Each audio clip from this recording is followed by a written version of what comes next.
Throughout the leg assessment, note the leg's active range of motion, muscle mass, and strength. To assess the vascular system, inspect the patient's legs. Observe their skin color and condition, hair distribution, and toenail integrity. Look for abnormalities, such as asymmetry, venous patterns, lesions, and edema. Then, using the back of your hands, check the temperature of the legs from the feet up. It should be warm and symmetrical.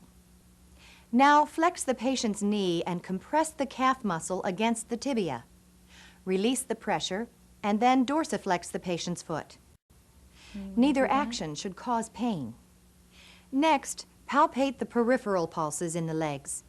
To palpate the femoral pulse, find the artery halfway between the symphysis pubis and the anterior superior iliac spine. Compress it and release slowly. The pulse should gently tap against your fingertips. To locate the popliteal pulse, bend the patient's knee and feel for the pulse in the popliteal fossa. Next, palpate the posterior tibialis pulse in the groove between the medial malleolus and the Achilles tendon. Assess the dorsalis pedis pulse by palpating lightly lateral to the extensor tendon of the great toe.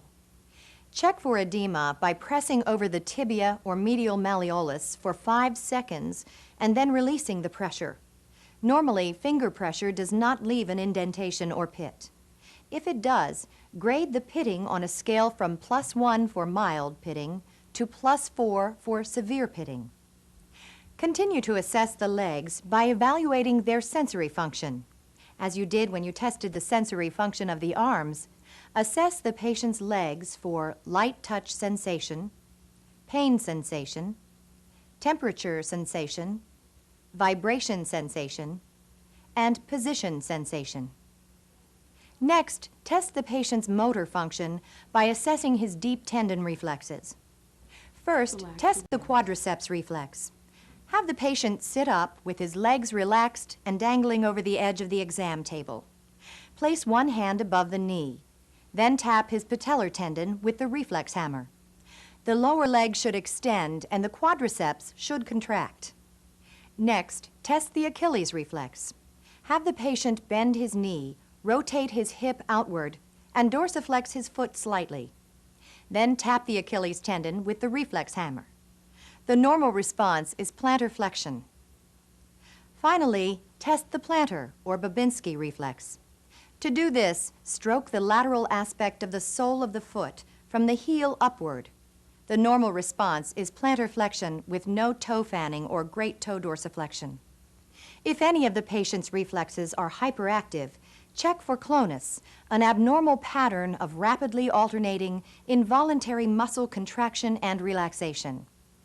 Lightly support the lower leg in one hand and dorsiflex the foot with the other hand. Normally, you should not see extra movements or contractions in the leg. During the next part of the assessment, you'll evaluate cerebellar function. For the heel to shin test, ask the patient to place one heel on the opposite knee and slide it down to the ankle. He should be able to do this in a straight line on the shin. To assess the patient's gait and gross motor function, instruct him to walk 10 to 15 feet, turn, and then walk back toward you. His movements should be smooth and coordinated.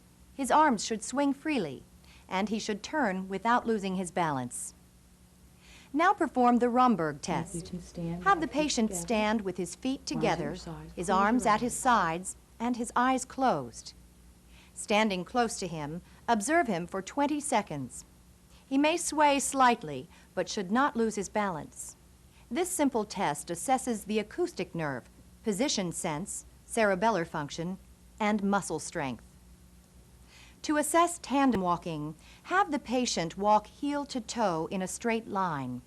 He should be able to walk in a straight line without losing his balance.